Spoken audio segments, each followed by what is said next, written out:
লাস্টে তো ইন্টারভিউ লিখছিলাম, আপনি আইছেন না।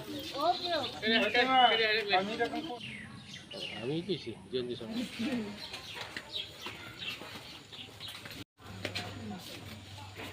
मेरे क्या सुला है भाई ये सीता मुझे को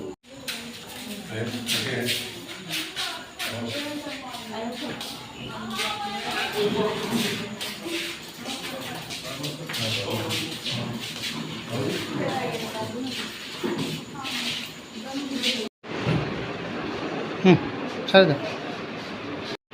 আমার তো চেহারা করে রে তো ভাই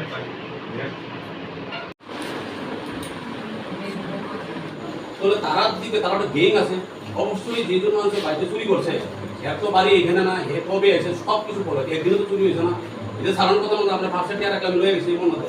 এটা তো অবভিয়াসলি তুই তারে এক দুই বছর ফলো করার পরে চুরি হয়েছে।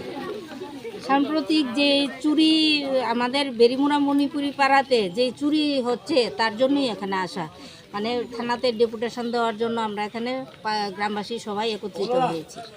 ডেপুটেশন দেওয়ার মূল বিষয়টা কি, মূল কারণটা কি?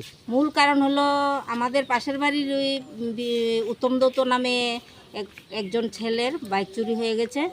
তার জন্য এই বাইক চোরকে ধরার জন্যই আমরা এখন পর্যন্ত আমরা জিডি এন্ট্রি করার পর তারা আসেনি, তার জন্য আজকে আমরা ডেপুটেশন দিতে এসেছি। আপনাদের এলাকায় এই ধরনের চুরি কি আগে কোনো সময় সংঘটিত হয়েছে? আজকে 2 বছর ধরে প্রায় চুরি হচ্ছে। কি কারণে হচ্ছে এই চুরিগুলো, কি ধারণা আপনাদের? আমার তো মনে হয় এগুলি ড্রাগস এডিক্টেড যারা তারাই এই মানে ড্রাগসের জিনিসগুলা কিনে খাওয়ার জন্য চুরি করছে বুঝো।